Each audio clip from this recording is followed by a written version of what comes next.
It's so quiet, it's so peaceful. I would say this is the main reason why I do freediving is just for that quietness, for just a couple of minutes that I experience the absolute quietness and the peace. Hello, everybody. My guest today is Mariana Krupniskaya, and she is a world-class competitive freediver.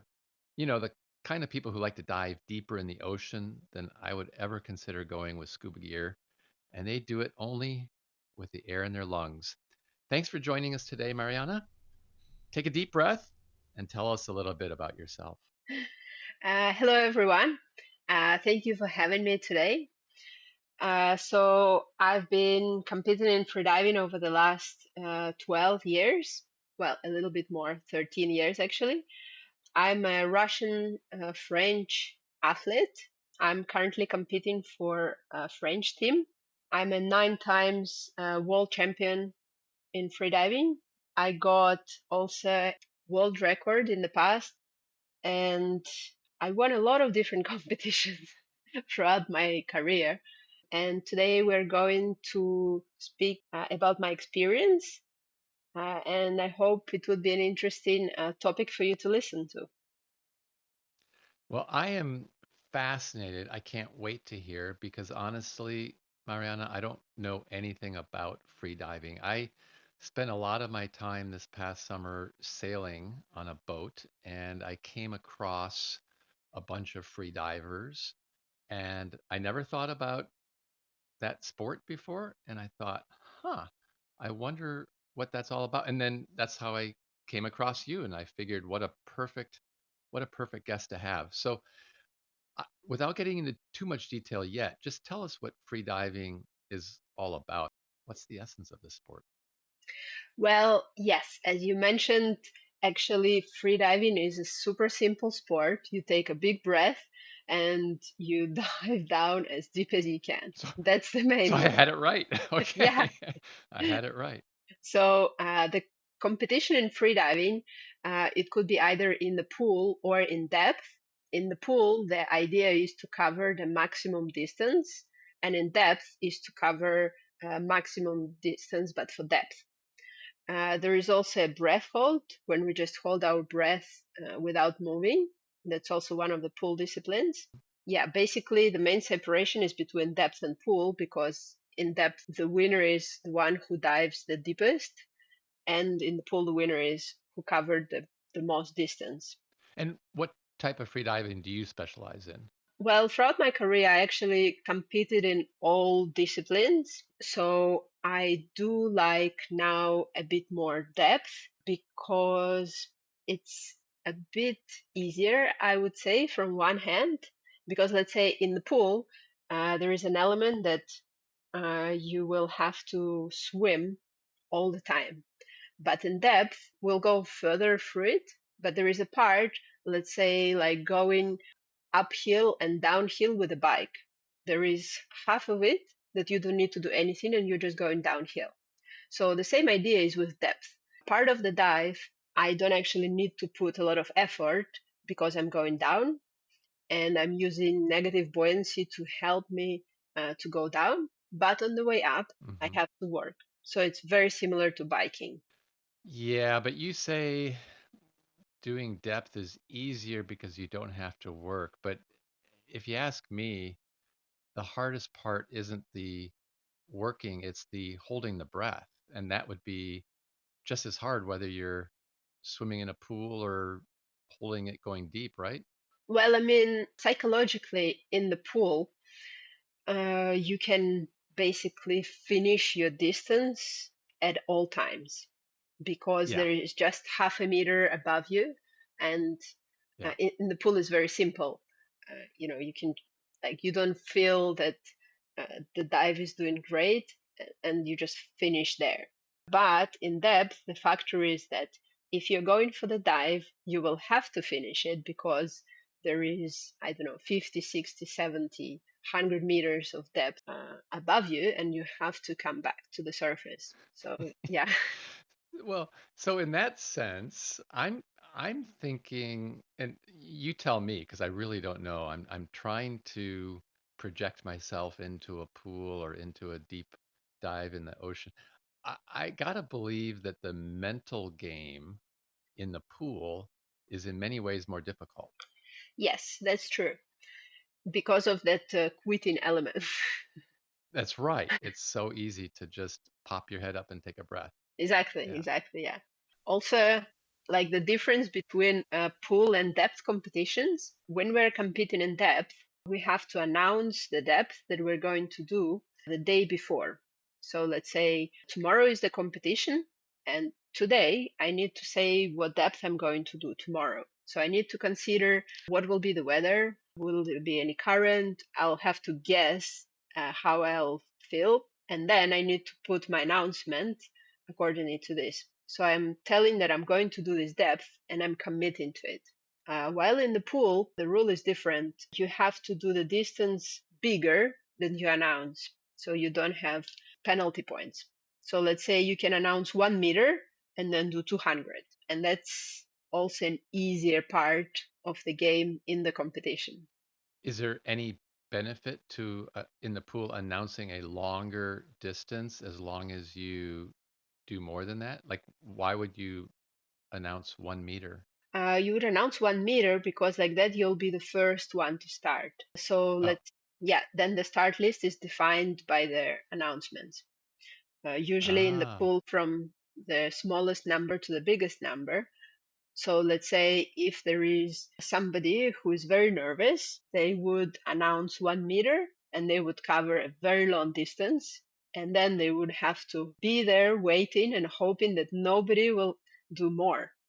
While let's say oh, this is more, okay. yeah, more Th experienced th divers in the pool, they would announce bigger, so they'll have to start at the end. The nerves are stronger and they know already the distance the opponents did, and they will try to cover more. So it's always like Yeah, a this game. is a little bit of a psychological strategy against your competition. Yeah, so it's an advantage to go last because you know what time you have to beat as long as it's a distance that you know you're capable of. Yeah. Exactly, yeah. Huh. And Okay. it's interesting because let's say our body performs different just depending on the day. Because let's say we have a little bit better recovery, or we didn't sleep good enough and the recovery is less because we were nervous, and then the body will perform differently. So let's say the Yeah. distance that sometimes you do in training and then you do the same distance in the competition, it's not guaranteed that you will cover the same distance. It's always Yeah. Just like it's always a any gamble. athlete. Any athlete has that. Yeah.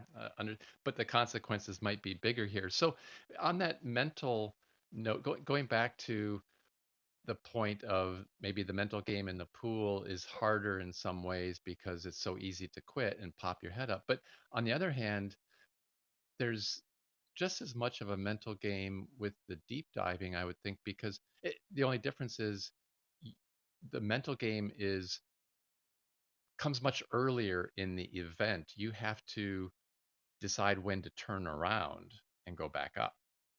Well, yeah, because you have to commit the day before already. Yeah, but Um, even during the event, let's say you committed, I have no idea if this is realistic, 50, 60 meters, yeah, and you get down to 55, and your brain is telling you, Mariana, quick, go up, and your body wants to go get air, but mentally you're trying to force yourself to go hit your commitment depth, right? So there's yeah. still that mental game going on in your head.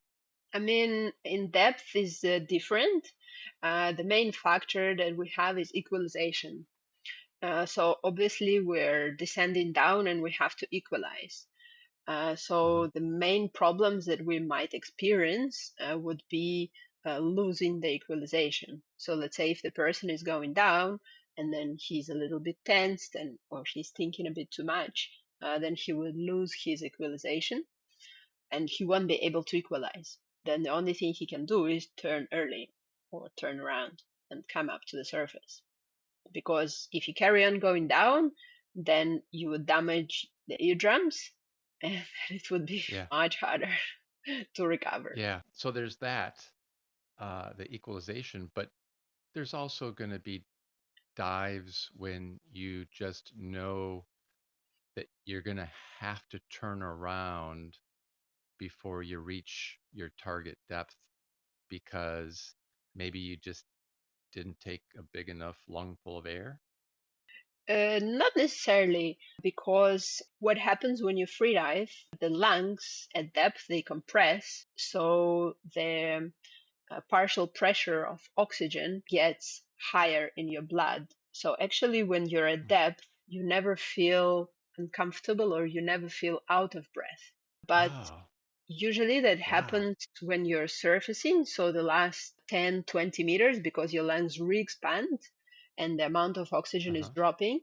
That's why all the safeties they dive and they meet the diver around these depths just to make sure that the person is safe because that's the area where the person can experience some trouble.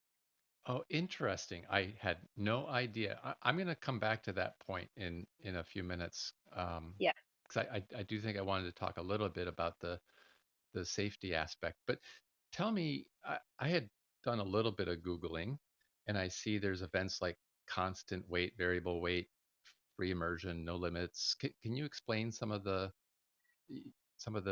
depth yeah. competition categories? So in depth, we currently have four competitive disciplines, which is constant weight. I mean, they're all constant weight because the same amount of weight that you have with you, you should bring it back to the surface.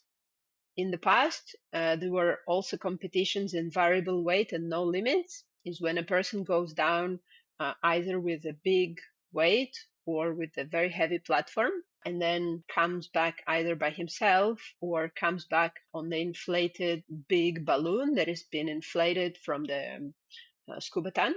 There is no limits. That's a very dangerous discipline, and nobody is competing in it now because of a few people who died doing this. So right now, the disciplines that we're competing, they're all constant weight. So we cannot remove the weight. Constant weight would be the one which is the deepest.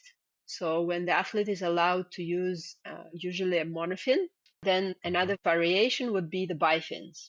So it's constant weight monofin or constant weight bifins. Then it would be free immersion when the athlete can pull the rope down and up. And no fins is when we have to swim breaststroke down and up. So in all disciplines, which is monofin, bifins, and no fins, the athlete cannot touch the rope apart from the turn. So we cannot pull ourselves using the rope. We have to do Okay. it without touching the rope. And in free immersion, we can pull the rope. Are you connected to uh, that rope, that sync line? Yeah, you have a little thing which is called a lanyard. So you're technically 1 meter away from the line, so you cannot lose it. And the lanyard is one of the main safety devices that you need in order not to get lost, because the line is something that basically marks the depth, but it also helps you to swim vertically up and down to cover Yeah. the biggest distance in the shortest time. I'm glad to hear some sensibility put in place for the safety. In general, the sport is quite safe if you follow the rules, but I guess it's like every other sport. If you're following the rules, you're safe, but the casualties happen when somebody's not following the rules, and this is Yeah. what is going to the news. Yeah. Yeah. Unfortunately. Yes. Right after I contacted you about this podcast, you were heading off to World Championships. Tell me what you did and how deep you went. How'd you do? Well, right now we have two different systems. We have CIMAS and IDA. They organize independent world championships. So Oh, okay. every year we have two world championships. One is the IDA World Hmm. Championship and one is CIMAS World Championship. This year I did both. In IDA, I performed quite well. I did win two gold medals in monofin and bifins. I got a Oh, silver in free immersion. congratulations. Thank you. So I got a silver in free immersion and a bronze in no fins, and I got an overall title as the best athlete. And in CMAS, unfortunately, I didn't perform great, but I was performing in monofin and bifins discipline, and I got fifth in bifins. And how deep did you go? I did 100 meters with the monofin, Oh, 96 with bifins, I think 81 free immersion, and 61 without fins. 100 meters. 100 meters straight down. Yeah, That is that is crazy. I cannot imagine that's a football field in length. I can't imagine what that is like. How long are you underwater for that?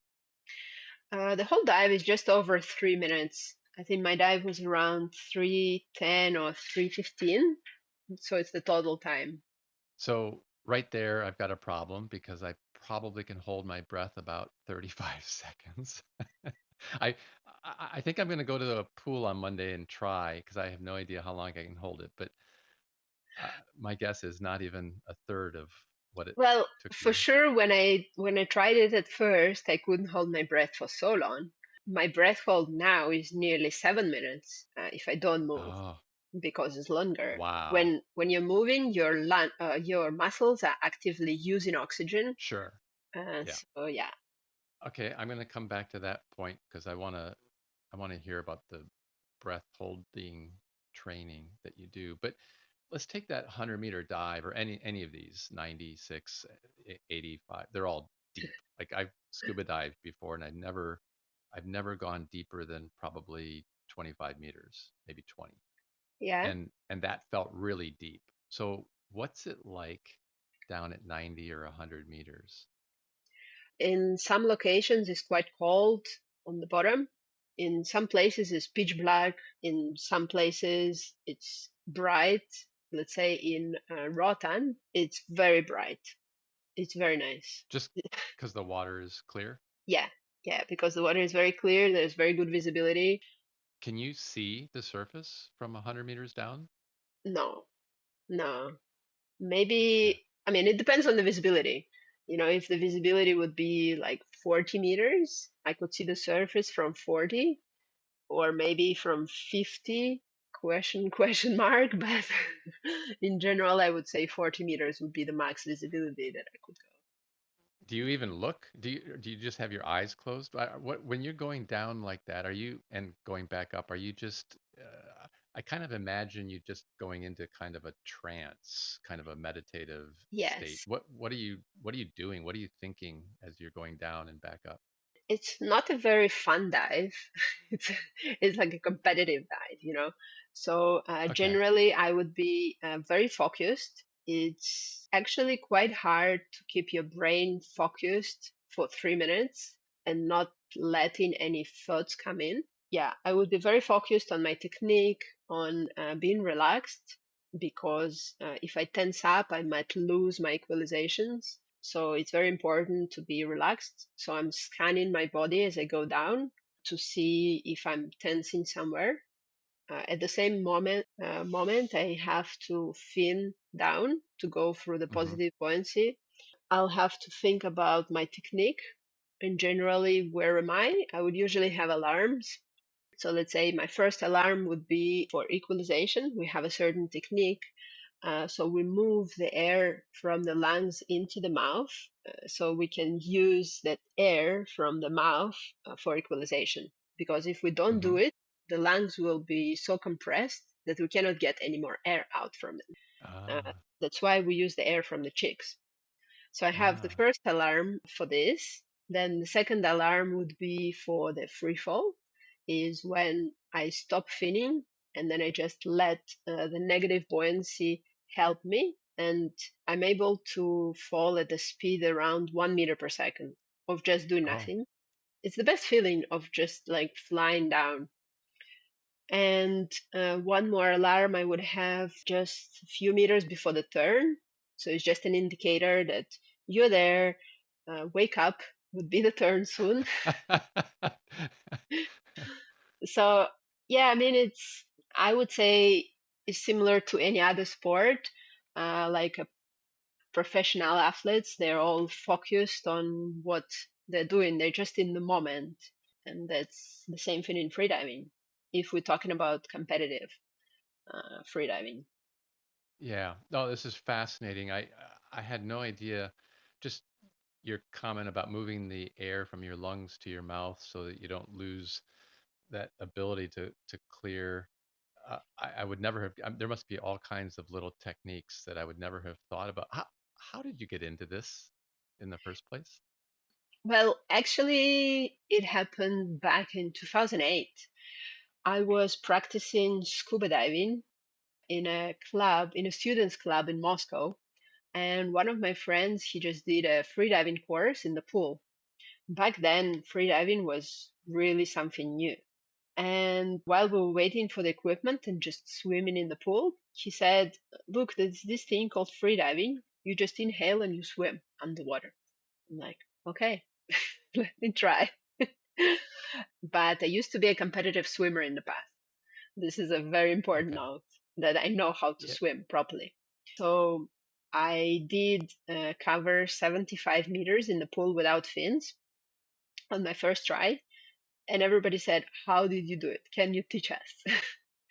And I started reading about freediving, like trying to find on the internet anything I could find. Back then, there was no information. And I started following competitions in the pool. And I thought that I can do this. Like, I was just looking at numbers and I thought, yeah, this I can do too. Like, after some years, I did feel the urge that want to carry on competing and I actually want to achieve something. And on my first freediving competition that I did 1 month after I started training, I got to first place. I think I did 107 meters, no fins in the pool. And I got to first place. And I felt that I really loved the sport because I barely needed to train and I was winning competitions. And it was exactly the opposite that I had in swimming. I was training twice per day. I would rarely win anything. And in this sport, I would have to swim slower, rest longer, and then just enjoy the practice. And for me, that was a real discovery that actually that sport exists because as a kid, I always loved the water and I spent a lot of time either by the sea during vacations or in the swimming pool, like training twice a day. So yeah, that was really a sport that clicked. When you just described, I had to laugh. It made me think of one of my daughters who's a big competitive swimmer. When you said you realized you could swim slower and rest more, I think she'd like this. For sure, any swimmer would love it. So then this just evolved. You just there was no one tipping point in your life. It just kept building and building like a snowball rolling downhill, huh? Yeah, something like that, yeah. So first I started competing in 2012, so it took me a couple of years from like 2008 to 2012 to really commit. And the moment that I started competing, then very quickly I tried competing in depth also the same year, 2012. And I think my first competition in depth, I had a fourth result in the world. And for me, that Oh, was really wow. fascinating because I was really a beginner and I had these incredible results from the start that I Yeah. would never achieve in swimming, being fourth in the world after less than a year training. And I think that was my main motivation is just to win competitions. Do you have extraordinarily large lungs or something else, just a physical advantage, do you think? Or is it in your head that you just handle it better? Or is it your blood chemistry? Or uh, what what do you attribute to your, I guess I'd call it easy success in this sport? I don't have like super big lungs, and I think Yeah. I developed the lungs quite a bit, but no, I don't think I have anything that is different to any other people. Let's talk about the training for a minute. If someone wants to train to be competitive, What do they do? Is it physical? Is it mental? Is it both? Is it developing the lungs? Is it swim technique? Is it everything? It's everything. I mean, at the time when I started, the advantage that I had was that not that many people were practicing. That's why it was so easy for me to win competitions from the start without much training. Now it is much harder, and because the competition is much wider, so there are much more people practicing.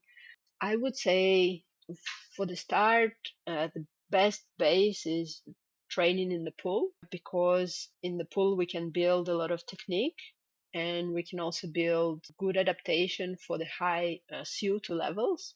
Because what happens is when we are performing on a breath hold, since we're not exhaling, the CO2 is building up and it's quite unpleasant to the body. It builds also a lot of lactic acid. It's just something that a person have to cope with, just this feeling of unpleasantness and I'm performing sorry, say again, what's building up? The lactic acid and and the CO2. oh, CO2, of course, carbon Yeah, dioxide. Yeah. yeah, Yeah. That buildup is really the natural trigger that makes us want to take a breath, exactly. right? Yeah. And yeah, so the main training would be towards getting used to the high CO2 levels and getting it later. So, for example, when you start holding your breath, you can only do 35 seconds because you feel the urge to breathe. But then Yeah. later on with training, your urge to breathe will come later, and you would have a bit more adaptation to the higher CO2 levels, and you can hold your breath a little bit longer. But it always comes with practice. For sure, it took me nearly 10 years to dive to 100 meters of depth because you just cannot do it in like 3 months. And so your body, do you know the physiology of this? I assume your body is adapting to that, I'll call it that environmental stress, just like a runner who increases their VO2 max with more training, you're increasing maybe it's not VO2 max, maybe it's your tolerance for CO2 in the blood. How's your body adapting to make you better at this? Well, I would say the main adaptation for depth diving would be their flexibility. So the rib cage is more flexible, the diaphragm is more flexible because what happens at depth is that the lungs they compress and the diaphragm rises up. And it's also quite an unpleasant feeling if the diaphragm is not very stretched, then we would feel like unpleasant and we would want to come back to the surface. So these are all the things that we work on, the flexibility of the breathing muscles, a lot of mental adaptation, just not to feel scared, I would say, and the techniques for equalization. That would be the main adaptation for depth. While in the pool, we're mainly working on getting used to the CO2 levels and the high lactic acid levels because at Yeah, depth, we don't really experience high lactic and high CO2 because of the pressure and gas change. But in the pool, the pressure is constant. So we just feel that it's building up.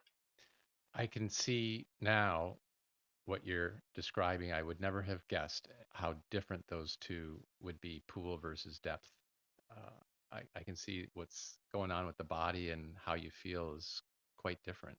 Can you expand your lung capacity by training? Yeah, you can like quite a bit. The top male freedivers, they all have over 10 liters Oh, of lung wow. capacity. And I would say the top female divers, they have over 7. Okay, I could be Well, wrong, but I think someone told me once I have about a 5 liter capacity. I might be wrong about that, but yeah, I think 10 sounds like a lot. that's like a normal male.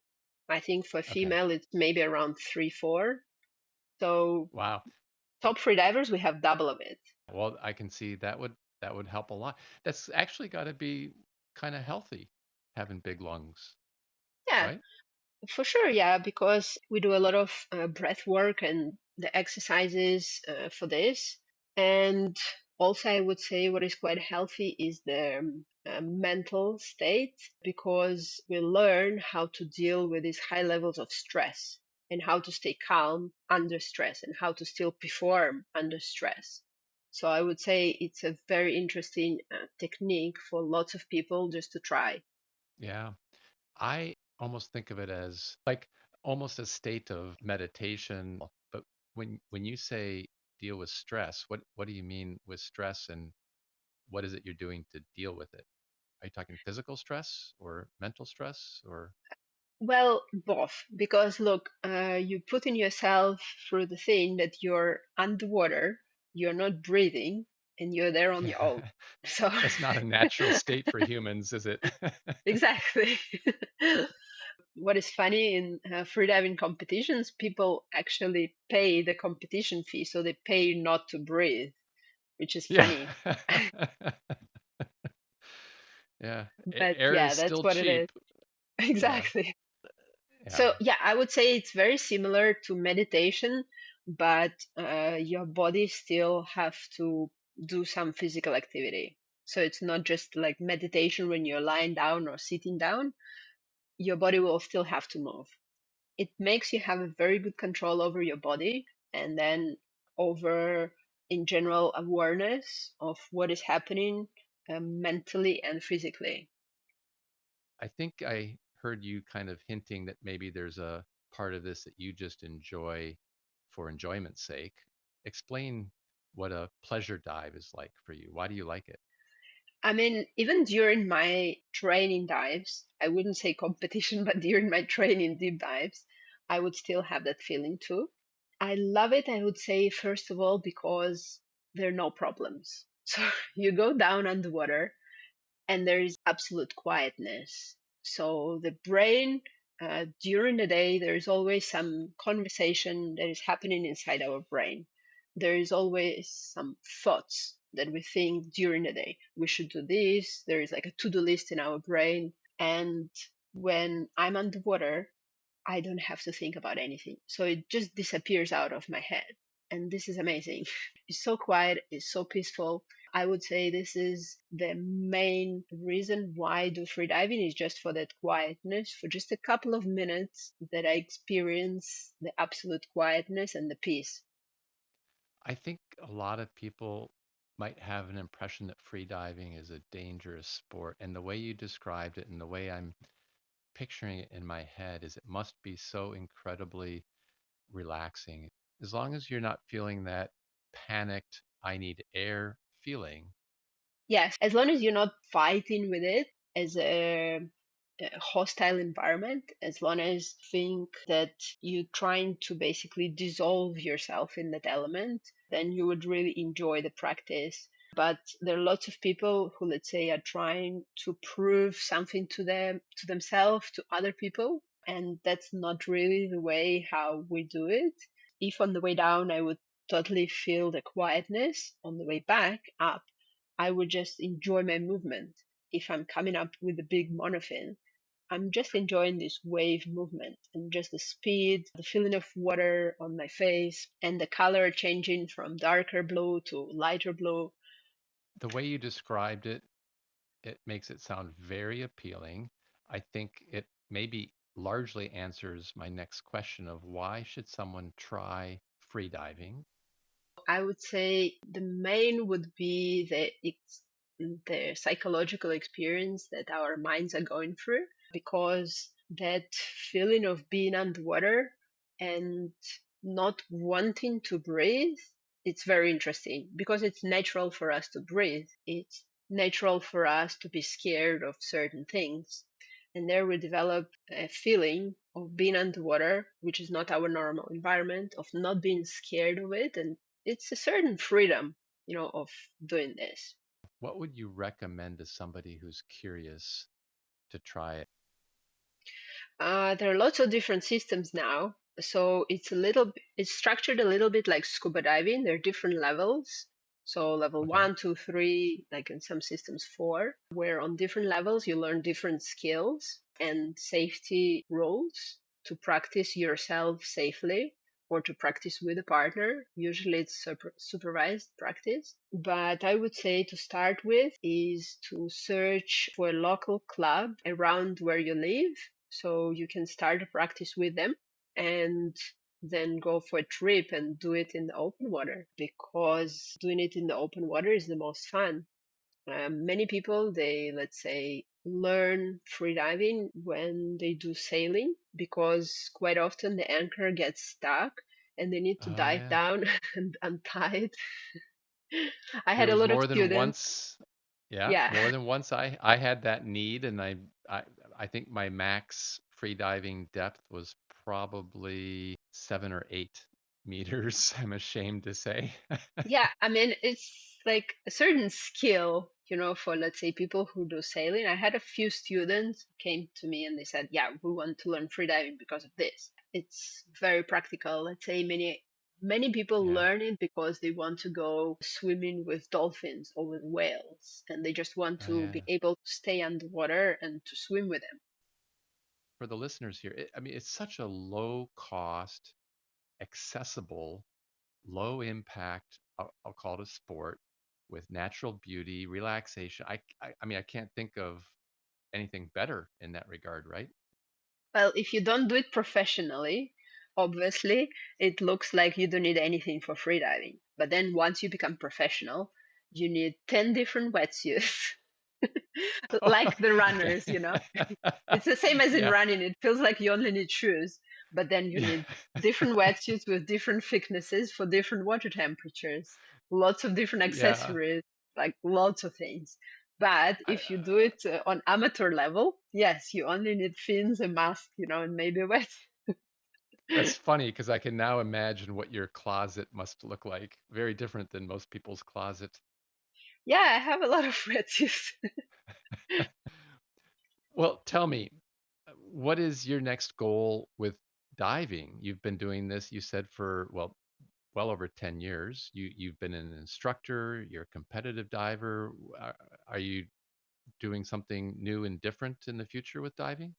Um, no, and it's interesting because why I actually carry on competing is I'm trying to answer myself a question, how far I can go in one breath.